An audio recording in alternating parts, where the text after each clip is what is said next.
ओम शांति, ओम शांति, ओम शांति। आज बाबा कह रहा है, मीठे बच्चे तुम्हारा यह जीवन जो है वो देवताओं से भी उत्तम है, क्योंकि तुम अभी रचयिता और रचना को यथार्थ जानकर आस्तिक बने। ये हमारा जीवन जो है, जहाँ हम सृष्टि के आदि मध्य अंत सब कुछ जानते हैं, अपने स्वरूप को जानते हैं, भगवान को पहचान रहे हैं, हमारा भविष्य क्या होगा वो भी जान रहे हैं, हम कौन सा जीवन पहले जी कर आए थे वो भी जान रहे हैं, वर्तमान का समय भी जान रहे हैं कि हम कितने श्रेष्ठ थे और उसके बाद हम कितना नीचे गिरे, और अभी एकदम ब्राह्मण सबसे श्रेष्ठ जीवन है, और इसके बाद जो जीवन आएगा वो भी देवी देवताओं का। मतलब अपने सब कुछ जानते हुए अब जो हम पुरुषार्थ कर रहे हैं, सब कुछ जानते हुए कर रहे हैं, तो इसको बाबा कहता है आस्तिक। नास्तिक कौन? जो बताए हुए मार्ग पर चले जा रहे हैं, अनुभव कुछ भी नहीं। और वो लोग हमें क्या कहते हैं कि ये लोग नास्तिक हो गए हैं, पूजा पाठ नहीं करते, ये लोग नास्तिक हो गए हैं। लेकिन कौन है रचयिता? कहते हैं ब्रह्मा ने रचा, विष्णु ने स्थापना किया और शंकर ने विनाश किया। किस चीज की स्थापना की? कभी क्वेश्चन उठता है किसी के अंदर? किसका पालना हुआ, किस द्वारा, कैसे हुआ? विष्णु द्वारा पालना। क्योंकि बोलते हैं विष्णु द्वारा पालना, तो कौन सी सृष्टि की पालना विष्णु ने की? विष्णु को स्वर्ग में दिखा देते हैं और सृष्टि तो यहाँ नीचे है, तो स्वर्ग में कोई ऊपर रह करके और यहाँ की पालना कैसे करेगा? पालना मतलब क्या है? जो रहे, जो विधिवत पालना करे, तो वो तो दिखा देते हैं स्वर्ग में, एकदम सफेद दिखाते हैं ना, सीरियल में दिखाते थे ब्रह्मा विष्णु महेश बैठे हुए हैं, तो उनका तो दुनिया ही अलग है। और यहाँ पालना जो हमारे साथ रहकर हमें विधिवत पालना करता है। तो इसलिए बाबा कहता है, न रचयिता को जान रहे हैं, न रचना को जान रहे हैं, लेकिन हम अभी सब कुछ जान रहे हैं, किस तरह भगवान रचते हैं, रचना को सब कुछ जान रहे हैं। प्रश्न है, संगम युग ईश्वरीय परिवार की विशेषता क्या है जो सारे कल्प में नहीं होगी? उत्तर है, इसी समय स्वयं ईश्वर बाप बनकर तुम बच्चों को संभालते हैं, टीचर बनकर पढ़ाते हैं। ऐसा फिर कभी युग आएगा क्या? इतना सुंदर युग कभी आएगा? अभी नहीं आएगा। इस 5000 वर्ष फिर बीतेगा तब ना।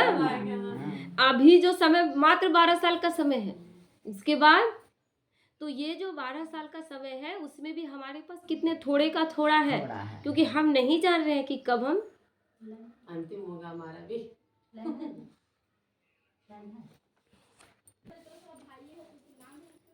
तो इसी समय भगवान हमें बाप बनकर बच्चों की तरह संभालते हैं, बच्चा बनाते हैं। ये समय फिर नहीं लौट कर आएगा। टीचर बनकर पढ़ाते हैं, फिर आएगा कोई पढ़ाने वाला, भगवान पढ़ा रहा है। कोई अच्छे इंस्टीट्यूट में अपना बच्चा पढ़ता है तो बड़ा नशे में बोलते हैं कि फलाने इंस्टीट्यूट में मेरा बच्चा पढ़ता है। अब कौन नशा दिखा सकता है हमारे पास? हम नशा दिखाएंगे कि हमें तो भगवान पढ़ाता है। पढ़ाता है भगवान, तुम्हें पढ़ाता है। और सदगुरु बनकर तुम्हें फूल बनाकर साथ ले जाते हैं, सद्गुणों से सजा कर। कांटे बन गए थे, कांटे बनने बाबा क्यों बोलता है बार बार? कभी समझ में आता है? बार बार कहता है ना कि तुम कांटे बन गए। कैसे कांटे बनते हैं? कांटे बन गए कैसे? आपको बात बोले हैं। बिल्कुल सही जवाब बोले हैं। उसको चट मार दिए, उसको खराब। परफेक्ट। तो कांटा चुभाते हैं हम। हाँ। एक दूसरे को बातों से, अपने संकल्पों से, चेहरे के हाव भाव से। हाँ। हम बस केवल दुख दे रहे हैं एक दूसरे को। हाँ। और पाना सुख चाहते हैं। हम आपका अपमान कर रहे हैं, लेकिन हम पाना क्या चाहते हैं? सम्मान। लेकिन हम देंगे वही मिलेगा ना। हाँ। तो इसीलिए बाबा कहते हैं, यहाँ पर बाबा हमें सद्गुणों से सजाकर कांटे से फूल बनाते हैं। ऐसा फूल जो केवल फूल का भी दुख देता है क्या? नहीं। फूल का कोई किसी भी स्थिति में वो अपने गुणों को त्यागता है। चाहे वो अर्थी में चढ़ जाए तो क्या सोचता है, मुर्दे में चढ़ गए तो मेरा स्वरूप बदल गया? वही सुगंध है। देवी देवताओं के चरणों में चढ़ जाए, वही सुगंध है ना। या किसी राजनेता के गले में माला बनकर, वहां भी वही, उसका वो स्वरूप नहीं बदल लिया। करे कहाँ किसी, ये तो भ्रष्टाचारी नेता है, ये भी नहीं। तो वही हमें स्वरूप की कोई कैसा भी हो, उसके साथ हमें एक रस अवस्था, सबके साथ अच्छा। क्या हुआ? रिचार्ज नहीं हुआ? बोल दिए कर, फोन आने लगा।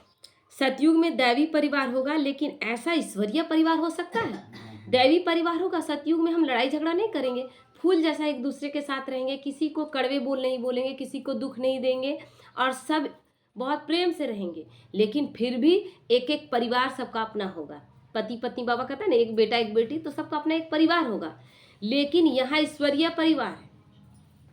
यहाँ बाबा के जितने बच्चे हैं, 33 करोड़ बच्चे बाबा के तैयार होंगे। ये ईश्वरीय परिवार, इतना बड़ा परिवार फिर कभी नहीं होगा।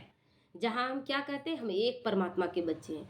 कहाँ कहाँ से आए, देश से विदेश से, अलग अलग स्वभाव संस्कार, अलग परिवार से, यहाँ लगता है लेकिन लगता है ना, तो ये इतना बड़ा परिवार फिर नहीं मिलेगा।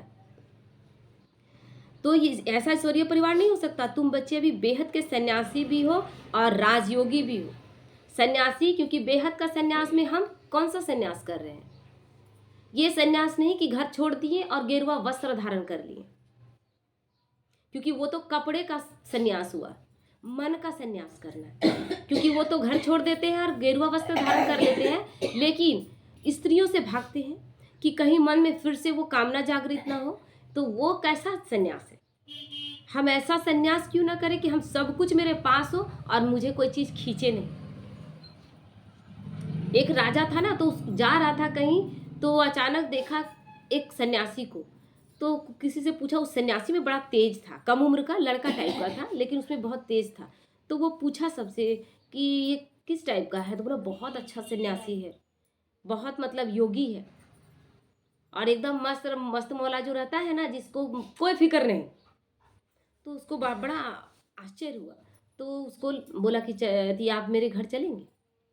अब इतना बड़ा सन्यासी है, लेकिन हम तो राजा है ना, तो देखें। बोला, उसको लगा कि नहीं मानेगा, लेकिन फिर भी बोला बोल कर देखें कि मेरे अगर राजमहल में चला आता तो बहुत बड़ा अच्छा होता। तो पूछा, तो बोला कि हाँ, एक बार में ही बोला। तो देखिए, मनुष्य का मन ऐसा है ना कि हम अपने आप को घर में देखना चाहते हैं, लेकिन सन्यासी है तो उसको बाहर देखना चाहते हैं। अरे वो सन्यास किया है तो उसको तो सन्यासी जैसा ही रहना चाहिए। वो हाँ बोल दिया, उसमें उसको दुविधा हो गया, इतनी जल्दी हाँ बोल दिया, कैसा सन्यासी है? कहीं गलत आदमी तो हम नहीं चुन लिए हैं। लेकिन अब बोल दिया था तो ले आया अपने घर। अब राजमहल में उसको जैसा जैसा जो खिला रहा है, सब कुछ खा पी रहा है, वही अपना मस्त मौला। सब कुछ जो पहनने दे रहा वही पहन रहा है। वो कपड़ा भी नहीं कि गेरुआ वस्त्र ही, जो कपड़ा दिया गया अब और इसका बढ़ने लगा, दुविधा बढ़ता गया, संशय बढ़ता गया, लेकिन वो उसी तरह मस्त है। उसके बाद वो जब कपड़ा भी देखा कि कपड़ा भी राजमहल का हर एक चीज यूज कर रहा है, बोला मेरे से तो मिस्टेक हो गया है। 6 महीना बीत गया। 6 महीना एकदम जो जो उसको जैसे रखा गया वो रहा। उसके बाद इसका सब्र का बांध टूट गया। तो एक दिन पूछा कि एक बात बताइए, आप में और मेरे में क्या फर्क है?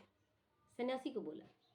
तो बोला यहाँ तो नहीं बता सकता हूँ मैं, यहाँ से बाहर ही बता सकता, राज्य से बाहर। तो बोला नहीं, यहाँ ही बताइए। बोले ये हो ही नहीं सकता, राज्य से बाहर चलो, मेरे साथ चलो। तो अगले दिन दोनों निकला। राज्य का जब सीमा पार कर गया, तब बोला कि चलो मेरे साथ। सन्यासी बोला राजा को कि चलो मेरे साथ। बोला हम कैसे चलेंगे? मेरा राज्य है, परिवार है, इतना प्रजा है जिसका सब कुछ हमको सुख दुख देखना है, इतनी समस्याएं हैं, हम कैसे चले जा सकते? बोले यही फर्क है, हम कहीं भी जा सकते हैं। तुम राजमहल में रखा तब भी वहाँ ठीक, हम जंगल में जाकर उसी सन्यासी वेश में रहेंगे, रूखा सूखा मिलेगा, वहाँ भी मस्त है। क्योंकि सन्यास इस चीज से नहीं है कि हम क्या पहन लिए और क्या, मेरा यहाँ से सन्यास, जो मिला उसमें भी खुश, नहीं मिला उसमें भी खुश। बाबा क्या बोला गीता में? तो ये नहीं कहा है कि तुम सब कुछ त्याग कर दो और दुखी रहो, ऐसा तो नहीं बोला। किसी चीज में आसक्ति न हो। तो ब्रह्मा बाबा के पास सब कुछ था। कराची में जब ये चल रहा था यज्ञ ना, कल का मुरली में आया ना, तो सब कुछ उसके पास था, लेकिन बेहद का वैराग्य कि किसी चीज का वो यूज नहीं करता। यहाँ तो बेगरी पाठ यहाँ पर आया, लेकिन वहाँ सब कुछ था। लेकिन 14 साल की तपस्या में भी उन चीज़ों को बेवजह यूज नहीं किया, साधनों का इतना यूज नहीं किया कि साधन के लोग अधीन हो जाए। अभी क्या हुआ है, ब्रह्मा कुमारियां भी साधनों के अधीन हो रही। मोबाइल बिना कैसे चलेंगे, गाड़ी बिना कैसे चलेंगे, बड़ा सेंटर ना हो, टाइल्स मार्बल्स ना हो। आज तो सुन रहे थे हम सचिन भाई को, तुमको बहुत अच्छा लगा, बोला कि ऐसा होना चाहिए कि अगर आपके पास नहीं है, एक छोटा सा कमरा है, पेंट पचाड़ा करके केवल पर्दे लगा दिए, किसी एकदम साधारण तरीके के लगाइए, मतलब इकोनॉमी से चलिए, कि बाबा के यज्ञ में कितना हम बचा के और बेहद का सेवा में लगा सके। कोई भी दिखावा करने का जरूरत नहीं है। संन्यास यहाँ से करना है। तो इसलिए बाबा कहता है तुम बच्चे अभी सन्यासी भी हो, राजयोगी भी हो। राज्य अपने आप पर करने का, किसी और पर राज्य करने का नहीं। सन्यास यानी सारी इच्छाओं का त्याग, सब कुछ करते हुए किसी चीज में आसक्ति नहीं, सब कुछ रहते हुए किसी चीज में आसक्ति नहीं। उसके बाद अपनी सर्व कर्मेंद्रियों पर राज्य। ऐसा नहीं कि मन कुछ कहा और बस उसके अनुसार चलने लगे। मैं आत्मा राजा हूं, ये राजयोग अभी सिखा रहा है। यही जो राज्य करने का हमारा तरीका है, जो युक्ति से हम चलेंगे और अपने आप को कंट्रोल करके चलेंगे, यही चीज हमें विश्व का मालिक बनाएगा।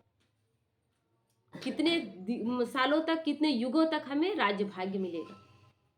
तो राजाई के लिए पढ़ रहे हो ना। ओम शांति। यह स्कूल व पाठशाला है। किसकी पाठशाला है? आत्माओं की पाठशाला है। यहाँ शरीर को चलाने के लिए नहीं बताया जा रहा है। यहाँ आत्मा जो गुणों से भरपूर थी लेकिन गुणों को भूल गई है, फिर से गुणों से भरपूर हो रही है। तो यह तो जरूर है कि आत्मा शरीर बिगड़ कुछ सुन नहीं सकती। जब कहा जाता है कि आत्माओं की पाठशाला, तो समझना चाहिए आत्मा शरीर बिगड़ तो समझ ही नहीं सकती। फिर कहना पड़ता है जीवात्मा, क्योंकि शरीर के द्वारा ही आप सुन सकते हैं, समझ सकते हैं, महसूस कर सकते हैं। भगवान के प्रेम को भी अनुभव कब करेंगे? परमधाम में कुछ भी अनुभव नहीं। परमधाम में केवल हम बैठे रहते हैं। आत्मा बस वहां है, लेकिन उसके पास सोचने समझने के लिए एक शरीर होगा, तब उसको मन बुद्धि मिलेगा। तो इसीलिए कहना पड़ता है जीवात्मा। अभी जीवात्माओं की पाठशाला तो सभी है, इसलिए कहा जाता है यह है आत्माओं की पाठशाला। और परम पिता आकर पढ़ाते हैं। वह है जिस्मानी पढ़ाई और यह है रूहानी पढ़ाई। वहां जिस्म को पढ़ाया जाता है कि आप पढ़ तो आत्मा ही रही है, लेकिन क्या एक अच्छा पोस्ट मिले, कि अच्छी नौकरी मिले, ताकि अपने परिवार को अच्छे से चला सके, बस इसीलिए हम पढ़ रहे हैं। तो यहाँ बाबा हम आत्माओं को पढ़ा रहे हैं, जो कई युग तक ये पढ़ाई हम संस्कार बनकर हमारे ब्लड में दौड़ेगा। तो जो बेहद का बाप पढ़ाते हैं, तो यह हो गई गॉडफादर की यूनिवर्सिटी। भगवानुवाच है ना, ये भगवानुवाच और कहीं नहीं लिखा गया है। कितने वेद शास्त्र बने हैं, लेकिन भगवानुवाच कहीं नहीं। ना ही आपको बाइबल में मिलेगा, ना आपको कुरान में मिलेगा, ना ही आपको बौद्ध ग्रंथों में मिलेगा। भगवानुवाच नहीं मिलेगा, क्योंकि गीता में ही लिखा गया है भगवानुवाच। एक मिस्टेक, श्री कृष्ण भगवानुवाच लिख दिया गया है भक्ति मार्ग के गीता में। तो यह भक्ति मार्ग नहीं है, यह पढ़ाई है। स्कूल में पढ़ाई होती है, भक्ति मंदिर टिकानों आदि में होती है। भक्ति करने के लिए हम मंदिर जाते हैं, मंदिर ढूंढते हैं, पूजा पाठ करते हैं। लेकिन पढ़ाई के लिए आपको कहीं किसी चीज का जरूरत है, बैठ जाइए, मुरली लीजिए, पढ़ना शुरू कर दीजिए, हो गया। भगवान से योग लगाइए कहीं भी बैठकर, उसके लिए किसी जगह विशेष का जरूरत है क्या? तो इसमें कौन पढ़ाते हैं? भगवानुवाच। और कोई भी पाठशाला में भगवानुवाच नहीं होता है। सिर्फ यह एक ही जगह है जहां भगवानुवाच, क्योंकि ये भगवान का दिया हुआ ज्ञान है। ऊंचे ते ऊंचे भगवान को ही ज्ञान सागर कहा जाता है, वही ज्ञान दे सकते हैं। बाकी सब है भक्ति। भक्ति के लिए बाप ने समझाया है कि उससे कोई सदगति नहीं होती। सर्व का सदगति दाता एक परमात्मा है, वह आकर राजयोग सिखलाते हैं। सदगति होती तो भगवान आता ही क्यों? भक्ति से अगर सदगति हो जाती तो भगवान को तो आना ही नहीं पड़ता।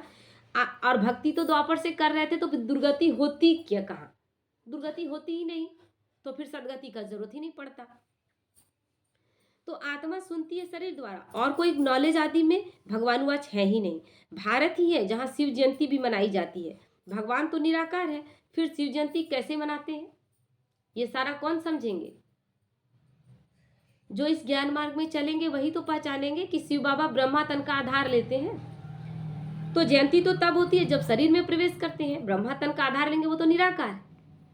तो इसीलिए नहीं जानते हैं ना, तो कहाँ शिव जयंती मनाते हैं? हम तो शिवरात्रि मनाते हैं, और शिवरात्रि में शिव पार्वती का विवाह करा देते हैं।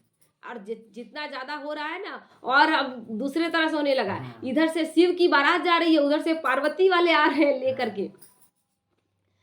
तो बाप कहते मैं तो कभी गर्भ में प्रवेश नहीं करता हूं, तुम सब गर्भ में प्रवेश करते हो। अगर वो भी गर्भ में प्रवेश करे तो फिर वो भगवान कैसा?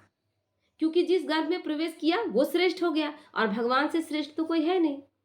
और जो गर्भ में प्रवेश करेगा, वो जन्म मरण में जो आ गया, वो भी भगवान नहीं हो सकता। भगवान वो जो स्पष्ट गीता में कहते हैं, मैं अजन्मा हूं, अभोक्ता हूं, अकर्ता।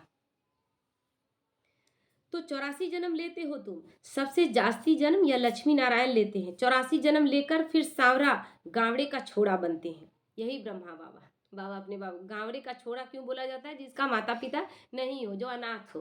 तो अनाथ तो वैसे भी लौकिक जीवन में उनके माता पिता नहीं थे, थोड़ा कम उम्र के थे ही और नहीं रहे थे। और वैसे भी अनाथ ही हैं जो बाबा को नहीं पहचानते हैं, जो पिता को नहीं पहचान रहे वो सब तो अनाथ ही हैं। और अनाथ है तब तो आपस में लड़ रहे हैं, जिनका कोई लावारिस क्या करता है, आपस में लड़ता ही रहता है ना। तो लक्ष्मी नारायण कहो या राधे कृष्ण कहो, राधे कृष्ण है बचपन के। वह जब जन्म लेते हैं तो स्वर्ग में लेते हैं, जिसको वैकुंठ भी कहा जाता है। राधे कृष्ण ही लक्ष्मी नारायण के रूप में गद्दी में बैठते हैं, ये जानकारी किसी को नहीं है। इसीलिए लक्ष्मी नारायण की तो पूजा करते हैं और राधे कृष्ण को प्रेमी प्रेमिका कह देते हैं, है ना। और इतना ग्लानि करते हैं कि कहते हैं कि कैसा कृष्ण है, रुक्मिणी से शादी करता है और कृष्ण के साथ मंदिरों में बैठा हुआ है और हम लोगों को बोलता है कि प्रेम नहीं करो। और यही सोच करके प्रेम पे प्रेम किए जा रहे हैं, आज एक तो कल दूसरा, तो कल परसों तीसरा। तो ये ग्लानि अपने मनमानी से कर रहे हैं कि नहीं? तो बाबा कहता है ये भी होना जरूर है। पहला नंबर जन्म इनका है तो 84 जन्म भी यह लेते हैं। श्याम और सुंदर, सुंदर सो फिर श्याम। श्री कृष्ण सबको प्यारा लगता है। श्री कृष्ण सबको प्यारा लगता है कि नहीं? हर जब उनका छोटा स्वरूप है तो हर कोई चाहता है कि मेरा बच्चा कृष्ण जैसा हो। अपने बेटे को कोई ऐसा माँ नहीं होगी जो कान्हा नहीं बोलती होगी।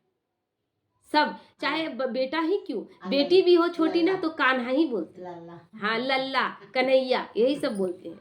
नटखटपना करता है तो कृष्ण का याद आ जाता है। तो श्री कृष्ण का जन्म तो होती ही नई दुनिया में है, फिर पुनर्जन्म लेते लेते आकर पुरानी दुनिया में पहुंचते हैं तो श्याम बन जाते हैं।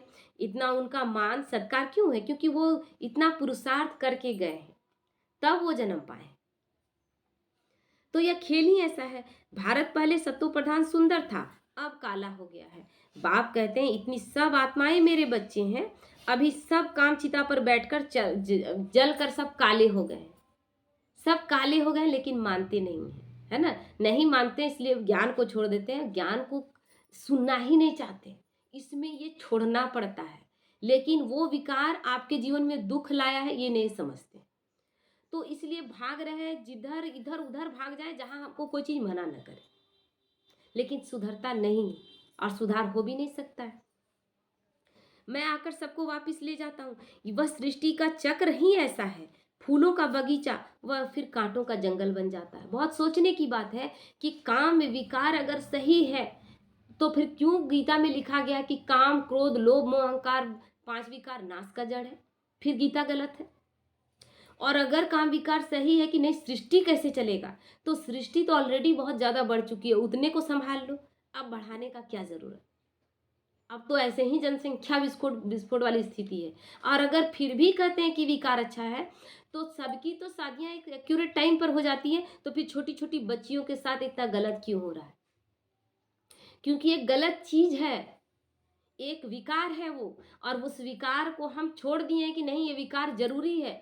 तो जब कहते हैं ना, जब शराब कोई पीता है तो पहली बार में क्या कहता है, ओकेजनली पी रहे हैं, और एक दिन वही शराब पी पी कर वो शराबी बन जाता है, वो फिर रोड में पाया जाता है गिरा हुआ।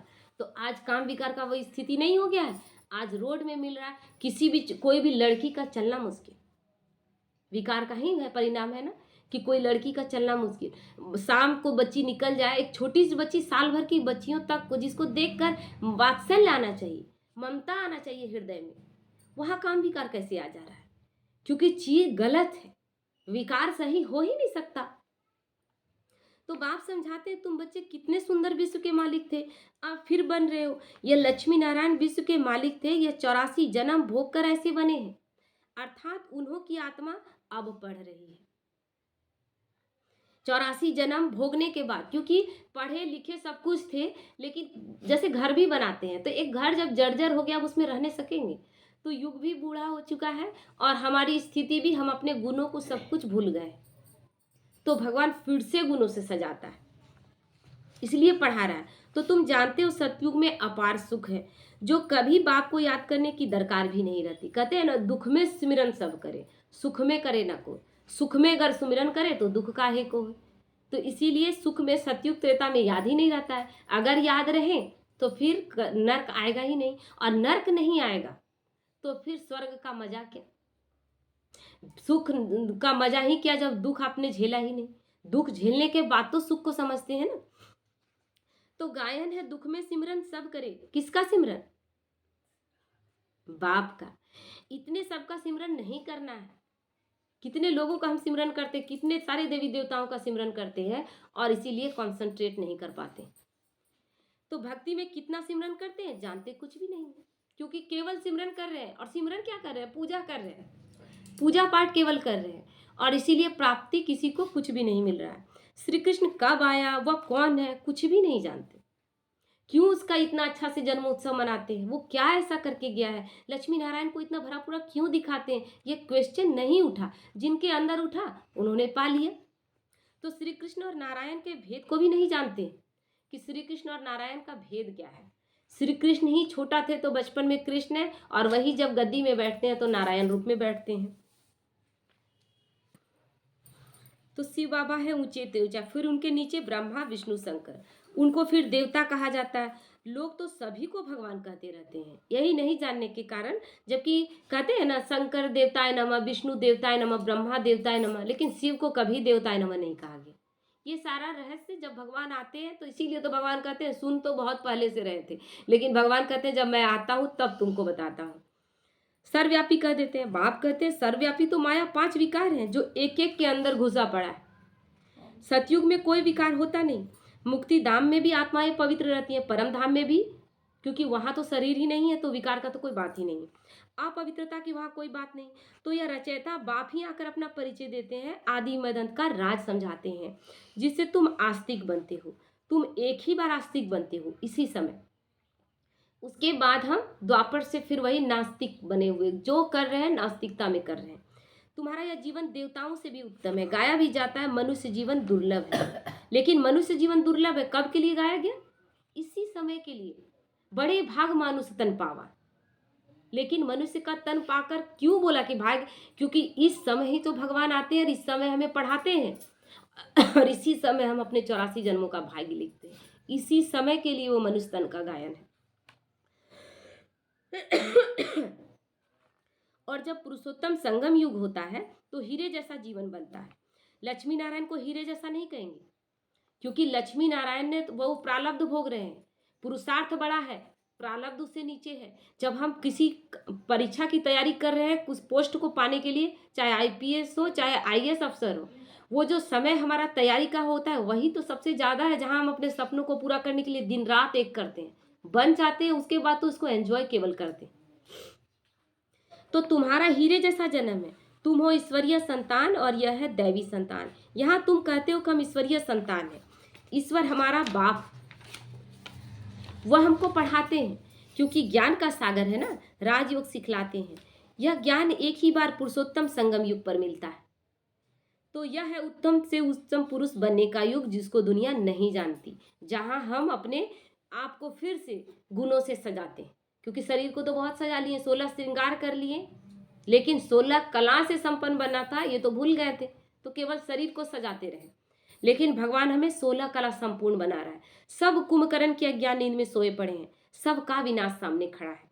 इसलिए अब कोई से भी बच्चों को संबंध नहीं रखना है, क्योंकि विनाश होना ही है और हम किसी के मोह में फंस न जाए। इसलिए बाबा बोलता है कोई से संबंध नहीं रखना है। संबंध नहीं रखने का मतलब सब कुछ छोड़ नहीं देना है, मन से उस सन्यासी की तरह करना सब कुछ है, लेकिन आसक्ति में नहीं पड़ना कि इसके बिना हम रहने नहीं सकेंगे। कहते हैं अंतकाल जो स्त्री सिमरे, बहुत सारे योनि में उतरे, लेकिन बाबा कहता है अंत समय में शिव बाबा को सिमरेंगे तो नारायण योनि में आएंगे। और अगर किसी के याद में शरीर छोड़ दिए, किसी पत्नी के याद में, पुत्र के याद में, पिता के याद में, किसी के भी याद में, या किसी जेवर के याद में, किसी प्रॉपर्टी के याद में, तो भटकते रहेंगे। इसलिए बाबा कहता है अंत काल में अगर शिव बाबा को, इसलिए बाबा बार बार क्या बोलता है, मुझे याद करो। इतना आदत हो जाए ना कि हर बात में वही याद आए, तब अंत समय में वही याद आएगा। तो यह सीढ़ी बहुत अच्छी है, लिखा हुआ है हम सो देवता फिर सो क्षत्रिय आदि। तो इस समय है रावण राज, जबकि अपने आदि सनातन देवी देवता धर्म को भूलकर और धर्मों में फंस पड़े। देवी देवता धर्म वाले ही दूसरे धर्म में जाते हैं, और दूसरे धर्म वालों को आप देवी देवता धर्म में आज कन्वर्ट कर सकते हैं? नहीं कर सकते हैं। हमारे यहाँ रक्त शुद्धता है, हम रक्त से मानते हैं कि हम देवी देवता धर्म के हैं। हम जड़ में हैं, हमें कोई बदल नहीं सकता, हम किसी को ला नहीं सकते। हाँ, हमें कोई बदल लेता है, उसको परिवर्तन कर सकता है, कोई अपने में खींच लेता है। कभी हम क्रिश्चियन को देख करके वो बहुत प्रलोभन देता है तो उस तरफ चले जाते हैं। मुगल जब प्रवेश करते हैं तो उसके आतंक से डर के हम मुस्लिम बन जाते हैं। लेकिन मुस्लिम हो, ईसाई हो, सिख हो, क्या इसमें आ जाएंगे क्या? सिख तो नहीं, सिख तो हिंदू धर्म का ही अंग है। लेकिन मुस्लिम हो चाहे ईसाई हो, इस धर्म में आ सकते हैं क्या? जबरदस्ती नाम आप कर सकते हैं। आप कहते हैं हम इस धर्म में आ गए हैं, लेकिन इस धर्म में आ नहीं सकते हैं। वो चले गए हैं दूसरे धर्म में, लेकिन बाबा क्या कहता है, जो इस धर्म के थे वो इस धर्म में फिर आएंगे ही, क्योंकि जो कन्वर्ट होकर गए हैं ना वो फिर इस धर्म में आएंगे। तो यह सारी दुनिया लंका है, बाकी सोने की लंका कोई थी नहीं। बाप कहते हैं तुमने अपने से भी जास्ती मेरी ग्लानि की है। अपने लिए तो 84 लाख और मुझे कन कन में कह दिया है। अपने लिए तो हम लोग कहते हैं 84 लाख में कुत्ता बिल्ली सुअर सब चीज में हम लोग जन्म लिए, अपना तो कह दिए। लेकिन भगवान को बोले कन कन में है, यानी हर कचड़े में भी भगवान। उस जगह में जहां हम चल रहे हैं उसमें पैर रख रहे हैं, उसमें थूक रहे हैं, गंदा फैला रहे हैं, वहां सब जगह भगवान है। तो भगवान की कितनी ग्लानि हुई। तो बाबा कहता है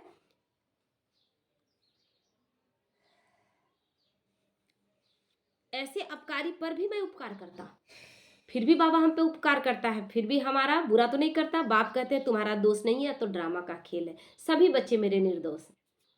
तो सतयुग आदि से लेकर कलयुग अंत तक यह खेल है जो फिरना ही है, इसको सिवाय बाप के कोई समझा ना सके। तुम सब ब्रह्मा कुमार कुमारियां हो, तुम ब्राह्मण हो, ईश्वरीय संतान, तुम ईश्वरीय परिवार में बैठे हो। सतयुग में होगा दैवी परिवार, दैवी परिवार होगा देवी देवताओं का, लेकिन अपना अपना सबका एक परिवार होगा। लेकिन यहाँ सब हम देश विदेश से भी आते हैं तो एक जगह बैठते हैं और कहते हैं एक परमात्मा की संतान, एक ईश्वरीय परिवार के हैं। तो इस ईश्वरीय परिवार में बाप तुमको संभालते भी हैं, पढ़ाते भी हैं और फिर गुलगुल गुलगुल बनाकर साथ ले भी जाएंगे। ऐसा कोई और करेगा क्या? परिवार में रखता है, संभालता है, पालता है, पढ़ाता है और उसके बाद एकदम फूल जैसा बनाकर हम नहीं बनना चाहते। हम कहते थे नहीं सकेंगे बाबा, इतना नहीं सकेंगे, और फिर भी वो जबरदस्ती हमें पढ़ाता है। ऐसा टीचर कहीं मिलेगा? हाँ, एक टीचर हम लोग को दे रहे हैं तो ट्यूशन भी अपने बच्चे को दे देते हैं तो टीचर बोलता है हमको तो पैसा मिल रहा है ना, वो भी प्यार से मीठे बच्चे, और वो भी प्यार से। और यहाँ तो पैसा ले लेगा कि हम तो पढ़ा रहे, आपका बच्चा नहीं पढ़ रहा है तो हम क्या करें? वो रिस्पॉन्सिबिलिटी है। लेकिन भगवान सृष्टि रच रहा है, उसको रिस्पॉन्सिबिलिटी है, तो वो हम नहीं भी पढ़ना चाह रहे, हम कह रहे हैं इतना श्रीमत पालन नहीं करने सकेंगे, फिर भी वो पढ़ा रहा है। तो तुम पढ़ते हो मनुष्य देवता बनने के लिए, ग्रंथ में भी है मनुष्य देवता किए करत न लागी बार। मनुष्य देवता बनने में सिखों के ग्रंथ में लिखा हुआ है कि मनुष्य देवता किए करत न लागी बार। मनुष्य देवता बनने में टाइम लगा? नहीं टाइम लगा। देवता से फिर साधारण मतलब असुर बनने में उसमें 5000 का साल का समय लग गया है ना, धीरे धीरे धीरे नीचे गिरते गए। लेकिन बाबा कितने कम टाइम में हमें देवता बना रहा है। तो भगवान कहाँ गलत कर रहा है कि हम भगवान को दोष देंगे? इसलिए तो परमात्मा को जादूगर कहा जाता है। नर्क को स्वर्ग बनाना जादू का खेल है ना। स्वर्ग से नर्क बनने में 84 जन्म, फिर नर्क से स्वर्ग चपटी बन जाती है, सेकंड में ये बनता है। तो 1 सेकंड में जीवन मुक्ति। मैं आत्मा हूं, आत्मा को जान लिया तो बाप को भी जान लिया। और कोई मनुष्य नहीं जानते कि आत्मा क्या है। माता जी आंखें खोल के बैठे, 1 सेकंड में जीवन मुक्ति। और कोई मनुष्य नहीं जानते कि आत्मा क्या है। आत्मा का परिचय सबको है, रहता ना तो गंगा में नहाते क्या? गंगा में नहाने जाते कि पाप कर लिए तो शरीर को ना कहीं नहवा ले, चाहे गंगा के पानी नहवाए या यहाँ दामोदर में नहा ले, एक ही बात है। तो गुरु अनेक है और सतगुरु एक है, कहते हैं सतगुरु अकाल। तो परम पिता परमात्मा एक ही सतगुरु है, और कोई सतगुरु है ही नहीं, ना हो सकता है। तो हम किसी मनुष्य को गुरु कैसे बना लेते हैं? जिसका अपने गति का पता नहीं वो हमारी सदगति क्या करेगा? जिसको गति तक का पता नहीं वो सदगति क्या करेगा? तो सदगति तो एक परमात्मा करता है, जो कि वो गति सदगति से ऊपर चीज है। तो परंतु गुरु तो ढेर है यहाँ पर, कोई भी गुरु बन जा रहा है। अभी तो गुरुओं का भरमार है। अभी तो ऐसा चल रहा है कि वो भी गुरु बन जा रहा है, जिसका परिवार भी दिख रहा है कि पत्नी है, बच्चा है, वो भी गुरु बना हुआ है। निर्विकारी कोई है नहीं, सब विकार से ही जन्म लेते हैं। तो कैसे कोई गुरु हो सकता है? अभी राजधानी स्थापन हो रही है, तुम सब यहाँ राजाई के लिए पढ़ते हो। राजयोगी हो, बेहद के सन्यासी हो। वह हठ योगी है और हद के सन्यासी हैं। हठ योगी क्या करते हैं? हद का ही सन्यास करते हैं ना, जो ऊपर का चीज। घर छोड़ दिए क्योंकि घर में बहुत झंझट है। विकार को छोड़ने के लिए परिवार से अलग हो गए, गेरुआ वस्त्र धारण कर लिए। लेकिन कौन चीज़ों का त्याग किए? क्रोध तो उसी तरह भरा पड़ा है। अहंकार इतना है वो तो दिखता है। जब अखाड़ों का जब लड़ाई छिड़ जाता है आपस में, तब दिखता है कि कितना साधुओं संतों में अहंकार भरा पड़ा है, क्रोध भरा पड़ा है। तो बाप आकर सभी की सद्गति करके सुखी बनाते हैं। मुझे ही कहते हैं सद्गुरु अकाल मूर्त। वहां हम घड़ी घड़ी शरीर छोड़ते और लेते नहीं है। सतयुग में ये बात नहीं है, वो अमरपुरी है। वहां एक निश्चित टाइम पर शरीर छोड़ते हैं। यहाँ तो पता नहीं कब किसके साथ क्या हो जाएगा। यहाँ तो एक भय में जीवन है। काल वहां नहीं कहता तुम्हारी भी आत्मा अविनाशी है, परंतु पतित और पावन बनती है। आत्मा ही पतित और आत्मा ही फिर पावन बनती है। आत्मा निर्लेप नहीं है। हम लोग निर्लेप मानते थे, इसलिए गंगा में नहाते थे। ड्रामा का राज भी बाप ही समझाते हैं। रचेता ही रचना के आदि मदन का राज समझाएंगे ना, जिसने रचा है। अब जिस वैज्ञानिक ने जो प्रयोग करके जिस चीज को इन्वेंशन करके निकाला है, वही वैज्ञानिक उसका फॉर्मूला बताएगा। दूसरा कैसे बता सकता है? उसी तरह ये सारी सृष्टि का जानकारी भगवान दे सकता है, कोई और कैसे दे सकता है? कोई दे ही नहीं सकता। इसलिए ऋषि मुनि नेति नेति कहा देते थे, बोलते थे पहले के ऋषि मुनि। नहीं जानते। अभी तो कोई भी बोल रहा है हम जानते हैं, भले जाने या नहीं जाने। तो ज्ञान का सागर वही एक बाप है। वही तुमको मनुष्य से देवता डबल सिर ताज बनाते हैं। तुम्हारा जन्म तो कौड़ी जैसा था हमारे जन्म का। हम लोग को तो किस लिए पैदा हुए ये पता ही नहीं था। और कभी कभी सोचते थे कि जीवन का क्या लक्ष्य है। बस यही, पैदा हुए, पढ़े लिखे, फिर शादी कर दिया गया, फिर बाल बच्चे हुए, फिर उसको पढ़ाना, फिर खाना मतलब अजीब तरह का जीवन था। कोई लक्ष्य नहीं दिखता था। लेकिन जब भगवान हाथ पकड़ता तो कितना बड़ा लक्ष्य दे देता है। तो अब तुम हीरे जैसा बन रहे हो। बाप ने हम सो सोहम का मंत्र भी समझाया है। तो वह कह देते हैं आत्मा सो परमात्मा और परमात्मा सो आत्मा। हम सो और सोहम नहीं समझते हैं। हम ही देवता थे और हम ही असुर बने और फिर हम ही देवता बनने वाले हैं। तो बाप कहते हैं आत्मा सो परमात्मा कैसे बन सकती है? आत्मा और परमात्मा एक रहे तो इतने सारे जो हत्याएं बलात्कार सब हो रहे हैं, क्या परमात्मा कर रहा है? बाप तुमको समझाते हैं हम आत्मा इस समय तो ब्राह्मण है, फिर हम आत्मा ब्राह्मण सो देवता बनेंगे, फिर सो क्षत्रिय, फिर सो शूद्र सो ब्राह्मण। नीचे गिरते हैं, क्वालिटी गिरता गया तो वर्ण बदलता गया। अभी जो द्वापर के बाद हमने अपने आप से वर्ण बना लिया कि ब्राह्मण जो पूजा करेंगे और क्षत्रिय जो युद्ध राज्य चलाएंगे, वैश्य जो व्यापार करेंगे और शूद्र जो नीचे तबके का काम करेंगे। ये हमने बांटा। लेकिन अभी सब शूद्र हैं कलयुग में। कट गया। सबसे ऊंचा जन्म तुम्हारा है। यह है ईश्वरीय घर। तुम किसके पास बैठे हो? माता पिता के पास बैठे हो ना। सब भाई बहन है यहाँ। बाप आत्माओं को शिक्षा देते हैं। तुम सब हमारे बच्चे हो, वर्षे के हकदार हो। इसलिए परमात्मा बाप से हर एक वर्षा ले सकते हैं। बूढ़े छोटे बड़े सबको हक है बाप से वर्षा लेने का। तो बच्चों को भी वही समझाओ, अपने को आत्मा समझो और बाप को याद करो तो पाप कट जाएंगे। पापों का ऐसा जोर है ना कि वो सुन नहीं पाती है। एक माता, मतलब ऐसा कर दिया गया वो मुरली सुन ही नहीं सकती है। ऐसा ब्लॉक मार दिया गया कि मुरली नहीं सुन सकती है। और बोलेंगे ना ऐसे ऐसे रिश्तों में ऐसे ऐसे लोग कर रहे हैं ऐसा, जिसको मतलब घर में ना वो कहते हैं उम्र में वो बड़ी है, छोटी जो है वो उस पे उतना राज कर रही है। तो अब छोटे और बड़े का हमारे अंदर भान होना चाहिए। आत्मा का यहाँ पर जिसके साथ जो हमारा चल रहा है हिसाब किताब, ऐसा स्थिति है। और तरस रही है कि मुरली कैसे सुने। भक्ति मार्ग वाले इन बातों को कुछ समझेंगे नहीं, इसीलिए डालेंगे बाधा डालेंगे। अच्छा, मीठे मीठे सीखे लते बच्चों प्रति माता पिता बाप दादा का याद प्यार और गुड मॉर्निंग। रूहानी बाप की रूहानी बच्चों को नमस्ते। हम रूहानी बच्चों की रूहानी माता पिता बाप दादा को याद प्यार गुड मॉर्निंग और नमस्ते। नमस्ते, शुक्रिया बाबा, शुक्रिया। आज बाबा रात्रि का क्लास भी लिया है। बच्चे बाप को पहचानते भी हैं, समझते भी हैं। बाप पढ़ा रहे हैं, उनसे बेहद का वर्षा मिलना है। परंतु मुश्किलात यह है जो माया भुला देती है। माया भुला देती है, माया अपने तरफ खींच लेती है, कोई ना कोई विघ्न डाल देती है जिससे बच्चे डर जाए। माया एक का काम तो यही है, क्योंकि 63 जन्मों से माया के अधीन थे और माया डरा कर ही तो रखी थी। तो अभी भी वो भय का राज्य बनाकर रखना चाहती है।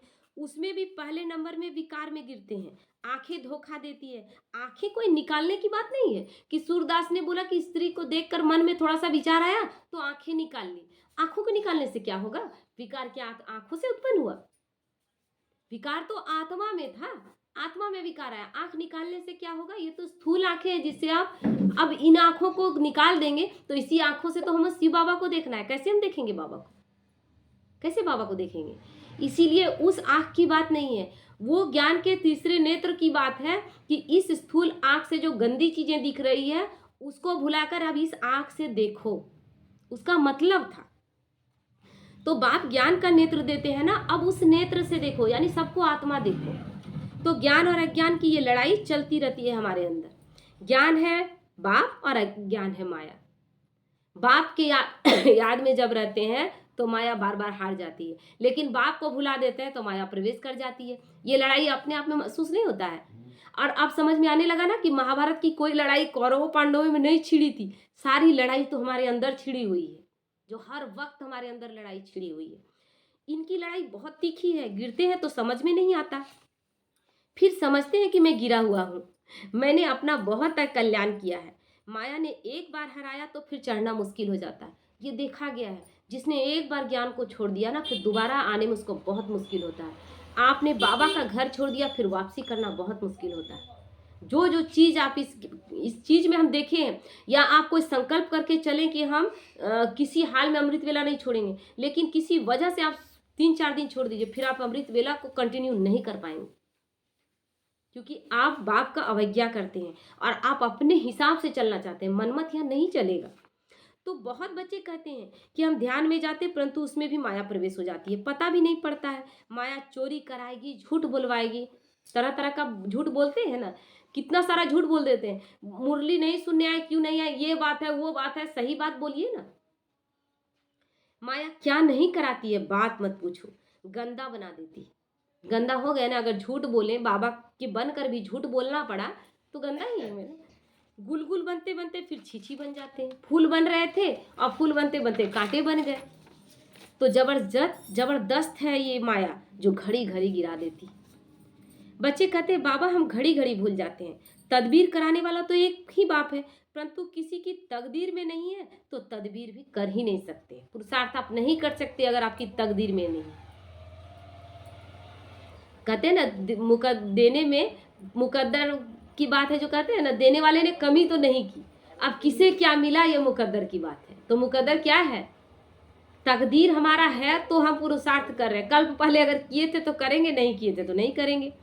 इसमें कोई की पास खातिरी भी नहीं हो सकती। ना एक्स्ट्रा यहाँ पढ़ाते हैं, यहाँ पैसा देकर पास नहीं करवा लेंगे शिव बाबा को, रिश्वत देकर नहीं कर सकते हैं आप। ना बाबा एक्स्ट्रा पढ़ाते हैं कि एक्स्ट्रा क्लास लेंगे, ये बच्चा कमज़ोर है। उस पढ़ाई में तो एक्स्ट्रा पढ़ने के लिए टीचर को बुलाते हैं, ट्यूशन लगा देते हैं। इतना स्कूल में पढ़ाई हो रहा है, फिर भी ट्यूशन लगा देते हैं, फिर भी बच्चा मुश्किल से 80% नंबर ला रहा है। स्थिति क्या है?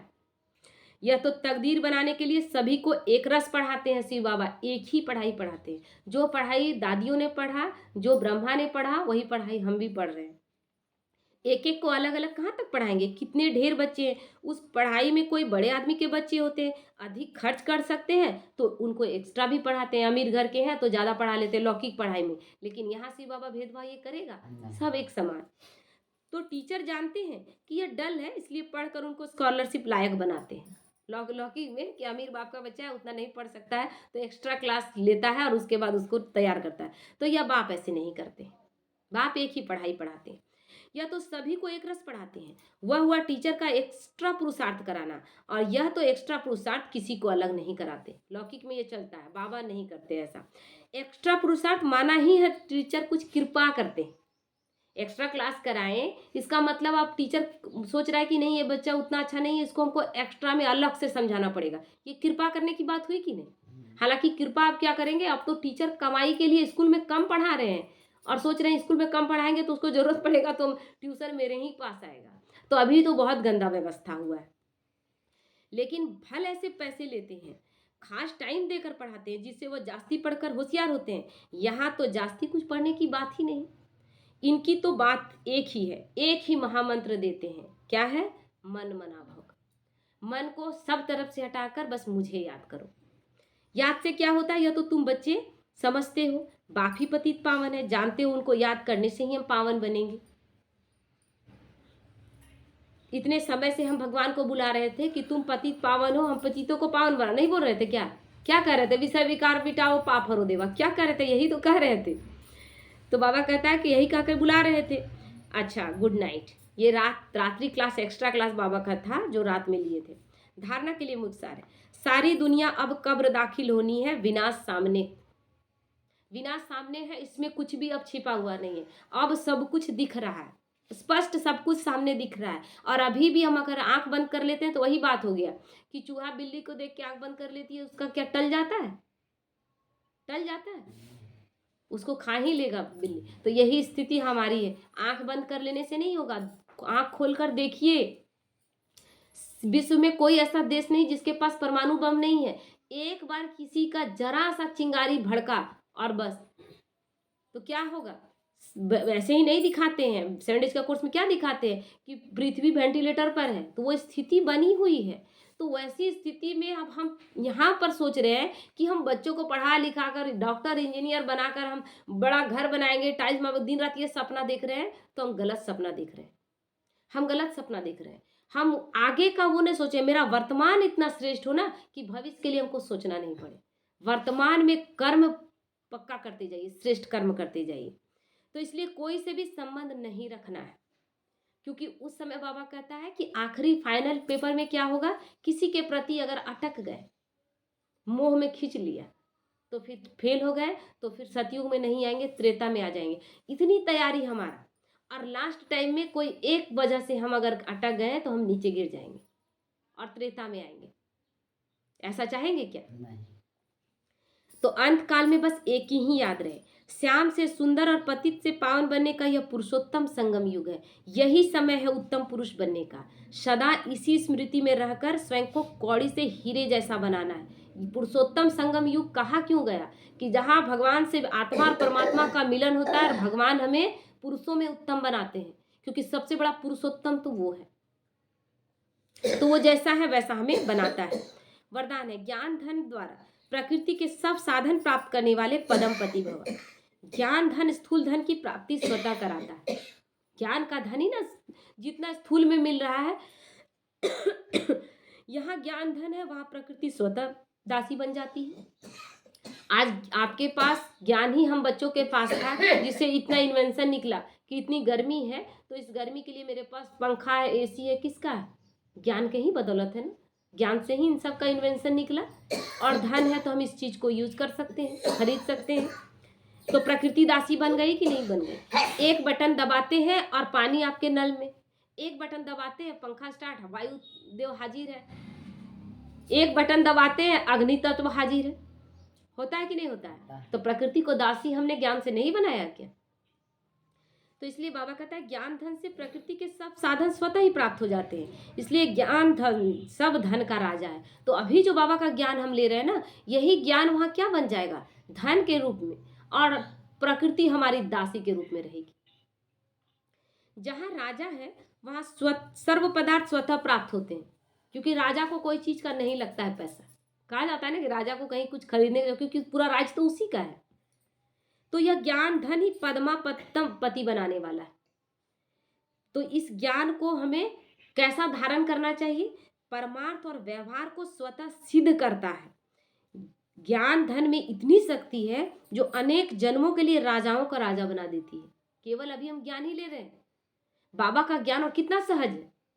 कोई ऐसा तो नहीं कि बहुत संस्कृत का बहुत बड़ा बड़ा मंत्र है कि जिसको हमको समझाने में समझने में टाइम लगेगा। ऐसा लगता है क्या? कितना सहज ज्ञान है। लेकिन यही ज्ञान हमें पद्मापति बनाएगा और राजाओं का राजा बना देगा। क्यों? क्योंकि इस ज्ञान से हमें सारे गुण हमारे अंदर आएंगे, व्यवहार करने की कला आएगी, किसके साथ कैसा व्यवहार करना है। सारी शक्तियां हमारे पास होंगी, जो अभी कोई शक्ति हमारे पास नहीं है। हम अभी गुलाम बने हुए हैं। एक जरा सा आप हमसे खराब से बोले और हम दुखी हो गए, आप अच्छा बोले हम खुश हो गए। ये कितनी बड़ी गुलामी हम झेलते हैं। लेकिन बाबा हमें सबसे पहले राजयोग सिखाकर अपने आप का राजा बना देता है, और यही ज्ञान हमें राजाओं का राजा फिर बना देता है। स्लोगन है, कल्प कल्प का विजयी हूँ, यह रूहानी नसाई मर्ज हो तो माया जीत बन जाएंगे।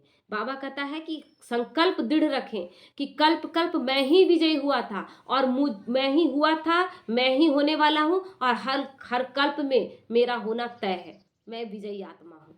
ये कभी नहीं सोचे कि पता नहीं मेरे से होगा कि नहीं। ये पता नहीं पत्ता काट देता है। इसलिए कभी ये नशा हमेशा रहे कि मैं ही, बाबा ने जिस दिन हाथ पकड़ा था विजय का तिलक लगा दिया था। इसलिए हमेशा नशे में रहें कि मैं ही कल्प कल्प की विजयी महात्मा। ओम शांति।